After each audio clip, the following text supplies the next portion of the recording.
حضرت عمر کی شہادت ہے.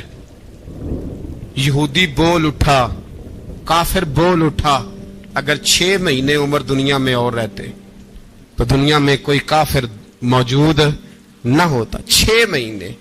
اور جب اس بطل جلیل کا جنازہ اٹھا, اللہ بخاری پڑھیے نا, اللہم ارزقنا شہادۃ فی سبیلک, اللہ بسترے کی موت نہ دینا, شہادت کی دینا.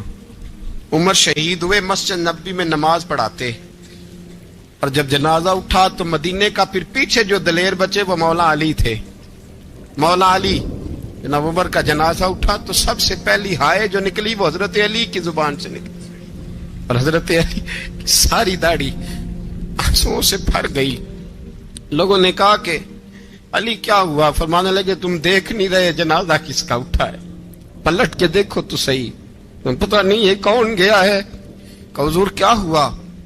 اب فرمانے لگے عمر اس طرح کے کام کر کے گیا ہے, اب ان کے رستوں پہ کون چلے گا؟ کون اس کے جگر راہ وفا میں نقش ایسے چھوڑ آیا ہوں, میں جس منزل سے گزرا ہوں وہ اب تک یاد کرتی ہے. حضرت علی حضرت عمر کے جنازے پہ کھڑے ہو کے کہتے ہیں اللہ مجھے اس طرح کے عمل کرنے کی توفیق دے جس طرح کے عمر کر کے گیا.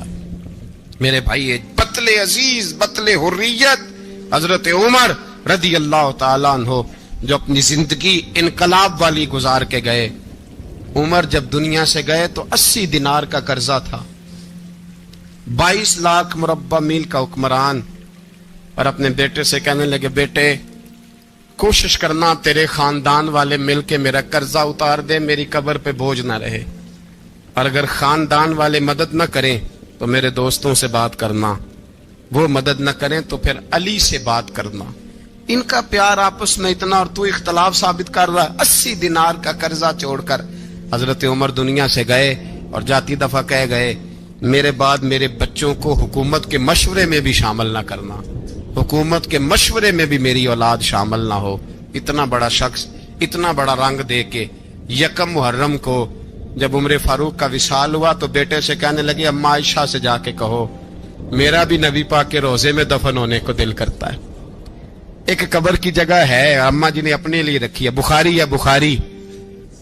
حضرت عائشہ کے پاس صاحبزادے گئے, کہنے لگے اماں جی عمر کو زخم لگ گیا ہے, حالت بڑی پریشانی والی ہے. وہ کہتے ہیں اگر اماں اجازت دیں.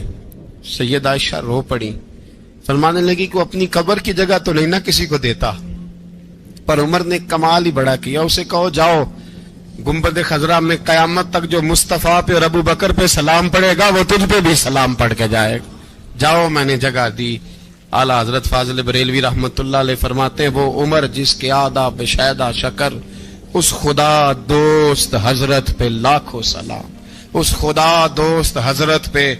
آپ یقین کریں ممبر پہ بیٹھا ہوں, حضرت عمر کا جب نام لیتا ہوں تو میرے وجود کے رونگٹے کھڑے ہو جاتے ہیں. حضرت عمر کی زندگی جب پڑھتا ہوں تو لگتا ہے خدایا ایسے شخص بھی دنیا میں آئے. کہ حضرت عمر رضی اللہ تعالیٰ عنہ کا آج یوم شہادت ہے. میرا تو دل کرتا تھا کہ فجر سے باتیں شروع ہوں اور سارا دن ہی عمر کی باتیں ہوتی رہیں, سارا دن جناب عمر کی باتیں, سارا دن. اس لیے کہ ذکر جناب عمر کا ہوگا پر راضی اللہ کے رسول ہوں گے. میرے رسول پاک علیہ السلام سب کے لیے ہی دعا مانگتے ہیں نا, حضور کی دعا عام ہے, لیکن مصطفیٰ کریم نے کعبے کا غلاف تھام لیا اور غلاف کعبہ کو حضور نے سینے سے لپٹایا اور سینے سے چمٹا کے کہا اللہ میں نے تو کبھی سوال ہی زیادہ نہیں کیے, میں کرنے آیا ہوں, مجھے عمر دے دے, عمر دے دے. حضور نے مانگ کے لیا. اور پھر جب جس کو حضور مانگے اللہ سے, حضرت عوف بن مالک اشجعی ایک صحابی ہیں, حضرت عوف بن مالک رضی اللہ تعالیٰ عنہ فرماتے ہیں کہ جناب ابو بکر صدیق کا زمانہ تھا تو میں نے خواب دیکھا, میں نے خواب میں جناب عمر کو دیکھا, اور میں نے دیکھا کہ کوئی کہنے والا کہہ رہا ہے کہ عمر وہ ہے کہ اللہ کے رستے میں کوئی اسے جتنا مرضی برا بھلا کہے یہ پرواہ نہیں کرتا. کس کے رستے میں؟ بولے سارے. اس کا مطلب ہے اللہ کے رستے میں لوگ برا بھلا بھی. قرآن مجید نے کہا وَلَا يَخَافُونَ لَوْمَةَ لَائِمٍ, کچھ لوگ ایسے ہیں جو برا بھلا کہنے والوں کی پرواہ نہیں کرتے. اور دوسری بات میں نے یہ دیکھی کہ عمر خلیفہ بنے گا، اور تیسری بات میں نے خواب میں یہ دیکھی کہ عمر شہید بھی کیا جائے گا، عمر شہید بھی ہوگا۔ یہ میں نے 3 باتیں خواب میں دیکھی۔ فرماتے ہیں میں نے آ کے خواب حضرت ابو بکر صدیق کو سنائی، وہ خلیفہ تھے۔ وہ کہنے لگے ٹھہر جا، میں عمر کو بلاتا ہوں، اس کے سامنے دوبارہ سنانا، اس کے سامنے۔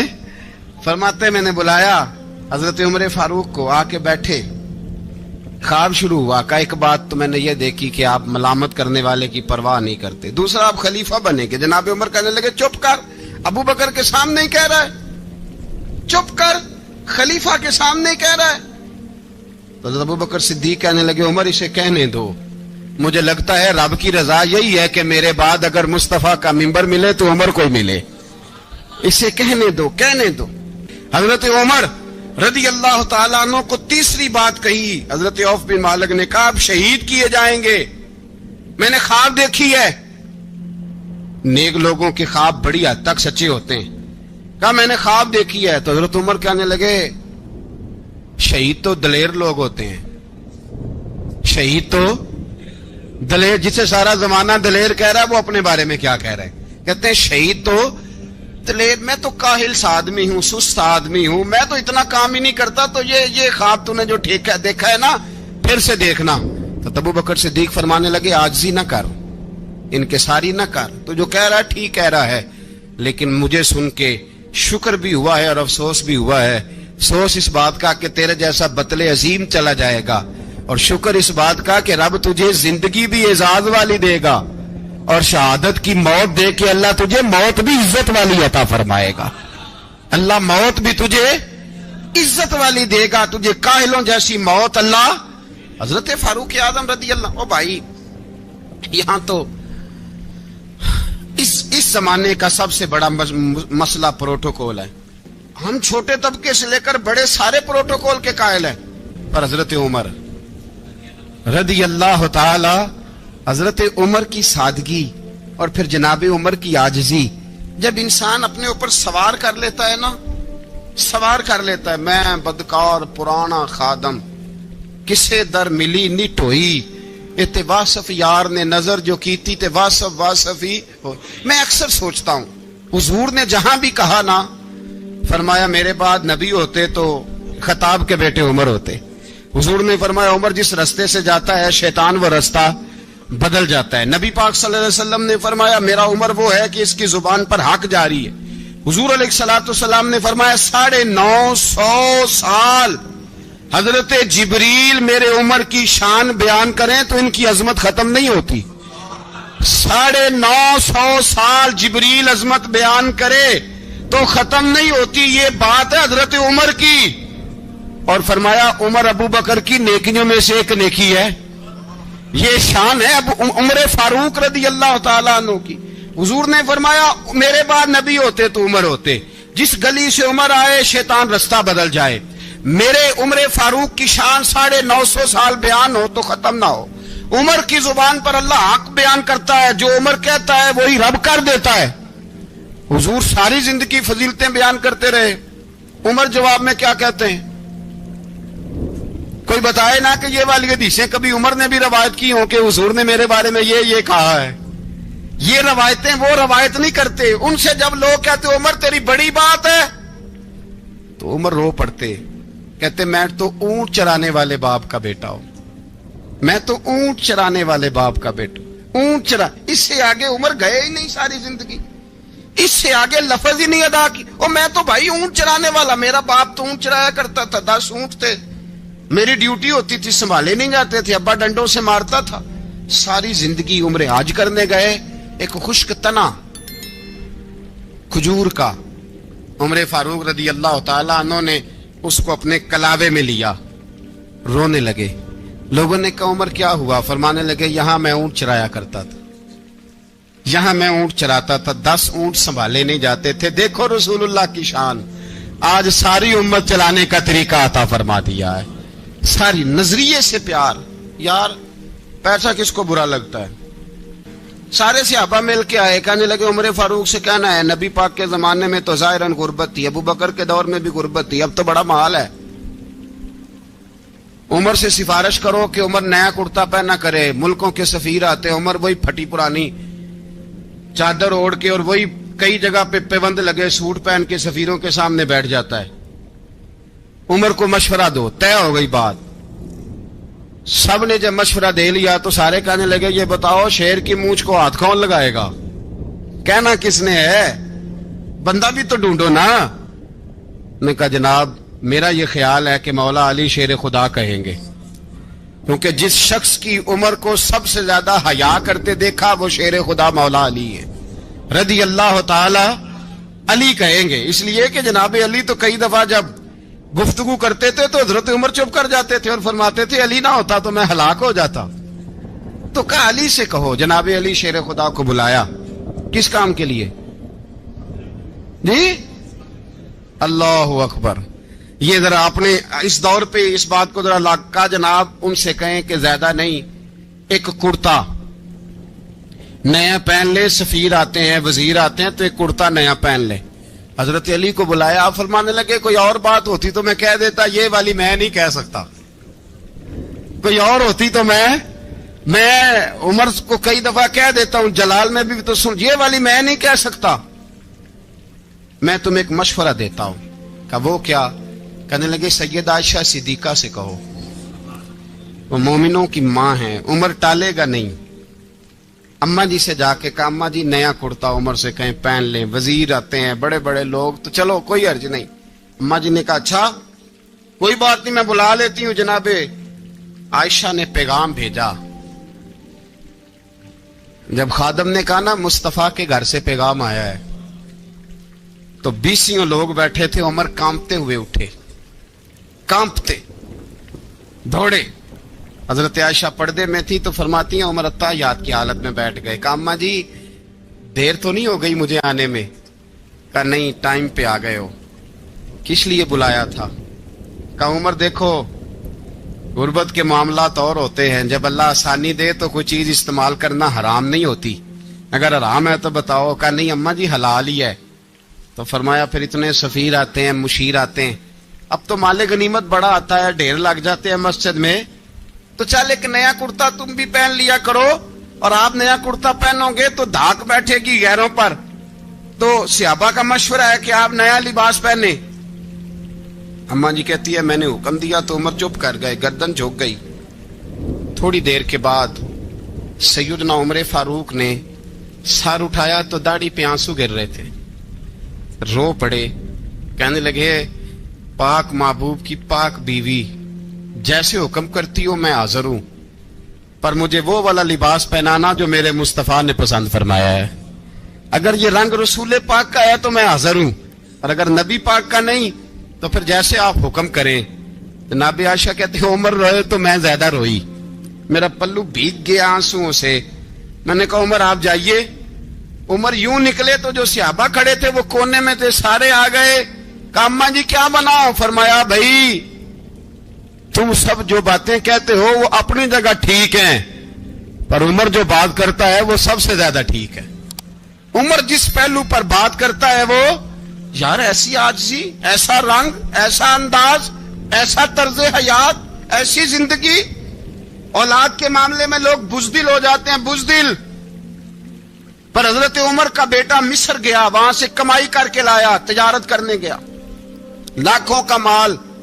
کون سا باپ ہے دنیا میں جس کا بیٹا باہر سے پیسے لے کے آئے تو ابا تفصیل پوچھے کہ بیٹا کہاں سے کمائے, کہاں سے لایا, کتنے ملے, کیوں آئے؟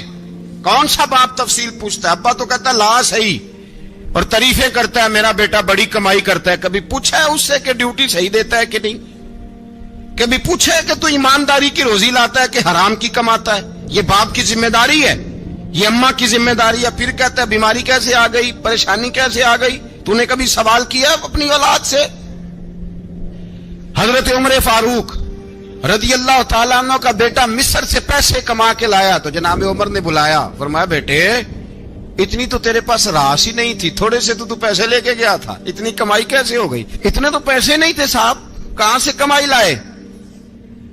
اس نے کہا ابا جی وہ جو میرے چچا ہے نا مصر کے گورنر, آپ کے دوست, انہوں نے میری مدد کی ہے. فرمایا جتنے لوگ گئے تھے سب کی ہے مدد اس نے. کہا نہیں صرف میری کی. فرمایا تیری کیوں کی؟ تیری کیوں کی؟ کہا حضور آپ کے دوست ہیں. فرمایا چپ کر. حضور انہوں نے مجھے اتنے پیسے دیے, میں نے کاروبار میں ڈالے تو نفع آیا تو میں ان کی رقم دے کے. فرمایا خاموش ہو جا. باقی جتنے لوگ گئے تھے سب کی مدد کی اس نے؟ کہا نہیں حضور صرف میری کی. فرمایا اس نے تیری مدد نہیں کی, اس نے خلیفہ کے بیٹے کی مدد کی, اس لیے کہ وہ خلیفہ کو اپنے حق میں نرم کر سکے. فرمایا آدھا مال تیرا ہے, آدھا مال غنیمت کا ہے, مال خزانہ کا ہے, مسلمانوں کا ہے, اس لیے کہ تو جو وہاں سے مال کما کے لایا ہے وہ اپنے باپ کے خلیفہ ہونے کی وجہ سے کما کے لایا ہے, لہذا رکھ ادھر. یہاں کہتے ہیں کدھر سے آیا, کیسے آیا, کون سا حساب دیں, کیا کریں. او بھائی حضرت عمر رضی اللہ تعالیٰ عنہ کا اپنی اولاد کے بارے میں یہ رنگ ہے. ایک جنگ سے نا خوشبو آئی, خوشبو بڑی مہنگی ہوتی تھی, عرب میں خوشبو آج بھی بڑی مہنگی ہے, وہ زیادہ استعمال کرتے ہیں. میری باتوں کی سمجھ آ رہی ہے میرے بھائیوں؟ بڑی مہنگی خوشبو تھی. جب وہ خوشبو آئی تو حضرت عمر نے کہا, گھر میں پہلے پہنچی حضرت عمر کے, چونکہ زیادہ عورتیں استعمال کرتی تھی گھر کے اندر خوشبو, مرد بھی لگاتے تھے. حضرت عمر نے اپنی بیوی سے کہا, آپ کی زوجہ تو تھی وہ بڑی خوشبو کو پسند کرتی تھی.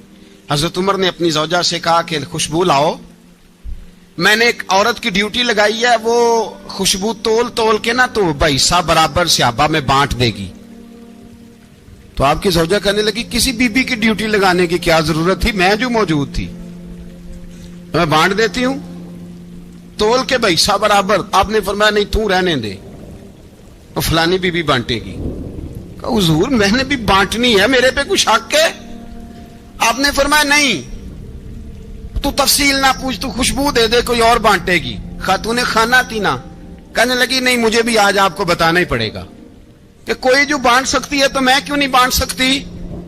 زوجہ کہتی عمر نے بات کی تو میری چیخیں نکل گئیں. حضرت عمر فرمانے لگے جب تو خوشبو بانٹے گی نا تیرے ہاتھوں کو بھی لگے گی, تیرے دوپٹوں کو بھی لگ جائے گی. اگر رب کریم نے مجھ سے سوال پوچھا کہ عمر خوشبو تو مسلمانوں کی تھی, تیری بیوی کے دوپٹے کو کیوں لگ گئی, تو میں اللہ کے حضور کیا جواب دوں گا؟ اگر اللہ نے یہ سوال کیا کہ تیری بیوی نے کیوں لگائی, وہ تو حصہ تھا مسلمانوں کا, تو نے تیری بیوی نے کیوں لگائی؟ تو فرمایا میں نہیں چاہتا کہ اللہ کے حضور مجھے اور تجھے باز پرس ہو, لہذا کسی اور کو بانٹنے دے. زوجہ روئی اور تڑپ کے کہنے لگی عمر مجھے لگتا ہے صبح قیامت بھی تیری بیوی ہونے کی وجہ سے اللہ مجھے جنت عطا فرما دے گا, تیری زوجہ ہونے کی برکت سے. بھائی یہ معیار رکھا, خدا کی قسم ایسا شخص تاریخ میں دوبارہ نہیں آیا. اتنا بڑا آدمی, اتنا بڑا شخص, اتنا بڑا آدمی, اور پھر رنگ یہ ہے کہ عمر 22 لاکھ مربع میل کا حکمران, 22 لاکھ, اور کھجور کے درخت کے نیچے مٹی کا ڈھیلا لے کے سو گئے ہیں, پرواہ کوئی نہیں, کوئی مسئلہ ہی نہیں. 2 غلام ساتھ بیٹھے تو ایک روٹی حضرت عمر نے گھر سے منگوائی, تھوڑا سا سرکہ, تو غلام کہنے لگے ہم نے بھی کھانی ہے. فرمایا کوئی حرج نہیں, روٹی کو پیٹ بھر کے کھانا ضروری تو نہیں, 3 حصوں میں بانٹ لیتے ہیں. ایک آدمی آیا ہوا تھا مصر کا رہنے والا ملنے کے لیے, اس نے پوچھا عمر کدھر ہے, تو کہا وہ ادھر جاؤ مسجد میں بیٹھے ہوں گے, اور واپس آیا تو کہنے لگا وہاں تو 3 غلام بیٹھے ہیں, ایک روٹی بانٹ بانٹ کے کھا رہے ہیں, لگتا ہے کئی دنوں سے روٹی نہیں ملی. کہا 3 غلام تو کوئی نہیں, وہاں 2 ہی تھے, تیسرے تو امیر المومنین تھے. اس نے کہا نہیں 3 غلام ہیں, کپڑے بھی ایک طرح کے پہنے ہوئے, بلکہ 2 کے تو پھر صحیح ہیں, تیسرے کے تو زیادہ ماڑے ہیں. کپڑے بھی ایک طرح کے, کھانا پینا بھی ایک طرح کا, اور ان کا نشست برخاست بھی ایک طرح کی ہے, لہذا کوئی فرق نہیں. حضرت ابو ہریرہ کہتے ہیں میں لے کے آیا, اور جناب عمر کو جب میں نے کچی زمین میں تامت سمیٹ بیٹھے دیکھا تو میں رو پڑا. میں نے اس مصر سے آنے والے کو کہا تو اس کے جلوے دیکھ, اگر اس کی ذات میں اتنا حسن ہے تو محمد عربی کا مقام کیا ہوگا. یہ مقام غور ہے, مقام غور. ایک آدمی کو آپ نے دیکھا آنکھوں سے نابینا ہے اور بھیک مانگ رہا ہے, تو حضرت عمر کو نظر آ گیا. فرمایا کون ہو؟ اس نے کہا میں یہودی ہوں. فرمایا بھیک کیوں مانگتے ہو؟ کہا جب تک تندرست تھا مسلمانوں کو جزیہ دیتا تھا, بوڑھا ہو گیا ہوں کیا کروں. حضرت عمر نے گھوڑے کی پشت پہ بٹھایا, کافر کو گھوڑے کی پشت پہ بٹھایا اور بٹھا کے مدینے لائے. حضرت علی شیر خدا وزیر خزانہ تھے, فرمایا علی اس کا وظیفہ جاری کرو. کہا یہ کون ہے؟ فرمایا یہ یہودی ہے، لیکن یہ ہمیں جزیہ دیتا رہا، بوڑھا ہو گیا بیچارہ، بھیک مانگنے پہ مجبور ہے، ہماری حکومت کے اندر رہتا ہے، اس کا پورا وظیفہ جتنا خرچہ اتنا وظیفہ لگاؤ۔ حضرت علی کہتے ہیں میں وظیفہ لگا رہا تھا اور وہ میرے نبی کا کلمہ پڑھ رہا تھا، وہ رسول اللہ کا کلمہ پڑھ رہا تھا۔ یہ مزاج، یہ نہیں کہ کافر۔ حضرت عمر نے گورنروں کو خط لکھے تھے کہ زبردستی کسی کو مسلمان نہیں کرنا، جہاں ان کی عبادت گاہیں بنی ہو گرانی نہیں، کوئی مندر کوئی گرجا ضائع نہیں کرنا، بات دور نکل جائے گی۔ اور میں اپنے مضمون پہ رہتا ہوں، اہل بیت کا پیار اگر سکھایا ہے تو جناب عمر نے سکھایا ہے رضی اللہ تعالی عنہ۔ امام حسن ملنے، آپ یقین کریں میں جب اس واقعہ کو پڑھتا ہوں تو میرا دل جھوم جاتا ہے، میں کہتا ہوں یار ڈاڈا ہونا اپنی جگہ پہ، عشق ہونا اپنی جگہ پہ، انسان کا باوقار ہونا اپنی جگہ، جہاں کھڑے ہونا تھا وہاں یہ کھڑے ہوتے تھے، اور جہاں جھکنا تھا وہاں یہ ان لوگوں میں اقبال نے کہا تھا تیری نگاہ ناز سے دونوں مراد پا گئے، عقل غیاب و جستجو عشق حضور و اضطراب۔ جہاں اگر آیا ہے سامنے کیسر و کسرا تو عمر جیسا دلیر کوئی نہیں، اگر سامنے آیا ایران کا بادشاہ تو عمر جیسا تگڑا کوئی نہیں، اگر آیا ہے سامنے غسان کا بادشاہ تو عمر جیسا عادل کوئی نہیں، لیکن اگر علی کا بیٹا آیا ہے، اگر فاطمہ کے لال پارے آئے ہیں تو پھر فاروق اعظم سے جیسا محب کوئی نہیں، پھر ان سے جیسا پیار کرنے والا کوئی نہیں۔ اندر بیٹھے ہیں جناب عمر، اندر تنہائی میں کچھ وزیروں سے گفتگو ہو رہی ہے، میٹنگیں جاری ہیں، آپ کے بیٹے ملنے آئے جناب عبداللہ ابن عمر، ابا جی ملنا ہے، بات ٹھہرو بات کر رہا ہوں، کوئی نہ اندر آئے۔ صاحب زیادہ باہر کھڑا ہے، تھوڑی دیر گزری تو امام حسن بھی آ گئے۔ کون آئے؟ آپ کو جو ملے گا امام صاحب کا نام لینے سے، وہ سردار ہیں جنتی۔ کون آئے؟ سارے بولیے امام حسن، تیری نسل پاک میں ہے بچہ بچہ نور کا، تو ہے نے نور تیرا سب گھرانہ۔ امام حسن آئے تو حضرت عبداللہ ابن عمر کو دروازے پہ کھڑے دیکھا، کہا امیر المومنین کہاں ہیں؟ کہنے لگے حضرت عمر کے بیٹے، کہنے لگے وہ اندر بیٹھے، کچھ میٹنگ ہو رہی ہے اور انہوں نے کہا کوئی اندر نہ آئے، لیکن آپ جانا چاہیں تو چلے جائیں، آپ جانا چاہیں تو تیری نسل پاک میں ہے بچہ بچہ نور، آپ جانا چاہیں تو چلے جائیں۔ تو انہوں نے کہا جب آپ باہر کھڑے ہیں تو مجھے کوئی اتنا ضروری کام نہیں، اور ابھی زور کی نماز تھوڑی دیر میں ہوگی، میں مسجد میں مل لوں گا امیر المومنین سے۔ یہ بات کہہ کہ امام حسن چلے گئے۔ یار اتنی بڑی بات نہیں تھی، اتنی بڑی بات نہیں تھی، وہ میرے استادوں کا بیٹا بھی آئے تو کہا ٹھیک ہے جی وہ سوئے ہوئے ہیں، کوئی غرض نہیں یار میں ٹھہر کے آ جاؤں گا، کوئی بڑی بات نہیں تھی، دیکھا جائے تو بڑی بات نہیں تھی، پر بات بہت بڑی تھی، اس لیے کہ یہ خالی حسن نہیں، یہ حسن ابن علی ہے، یہ حضرت فاطمہ کے لخت جگر۔ حضرت عمر باہر نکلے، عبداللہ ابن عمر سے پوچھا کوئی آیا تو نہیں؟ تو کہا حضور امام حسن آئے تھے۔ تو کہا پھر شہزادے کو اندر کیوں نہیں بھیجا؟ کہا میں نے کہا تھا۔ وہ کہنے لگے اگر امیر المومنین مصروف ہیں تو میں ظہر میں مل لوں گا۔ حضرت عمر رونے لگے، فرمایا بیٹے تو نے اچھا نہیں کیا۔ پھر مسجد نہیں گئے، سیدھے امام حسن کے دروازے دستک دی، امام حسن باہر آئے، کہا شہزادے آئے تھے تو ملے کیوں نہیں؟ تو امام حسن کہنے لگے حضور آپ کا اپنا بیٹا دروازے پہ کھڑا تھا، آپ کا اپنا بیٹا دروازے پہ کھڑا تھا، اور منع بھی کیا تھا آپ نے تو میں زور میں مل لیتا۔ حضرت امام حسن فرماتے جوش جذبات میں جناب عمر نے سر سے پگڑی اتار دی، جوش جذبات میں کہنے لگے حسن میرے بیٹے کا اور آپ کا کیا مقابلہ؟ کیا اس کی ماں کا نام فاطمہ الزہرا ہے؟ کیا اس کی نانی کا نام خدیجۃ الکبریٰ ہے؟ کیا اس کے نانے کا نام محمد مصطفیٰ ہے؟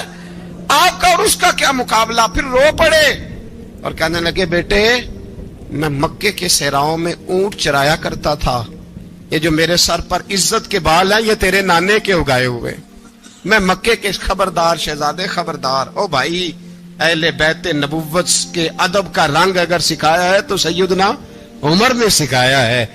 حضرت فاروق اعظم کے ہاتھ میں تلوار تھی، گھر سے نکلے، کہنے لگے آج میں اس محمد کا خاتمہ کر دوں گا معاذ اللہ، اس نے گھر گھر فساد پیدا کر دیا تلوار لے کے۔ ابو جہل نے نا غصہ دلایا، کہنے لگا مکے میں کوئی سورما نہیں بچا جو مصطفیٰ کو قتل کر دے معاذ اللہ، 100 سن خونٹ ملیں گے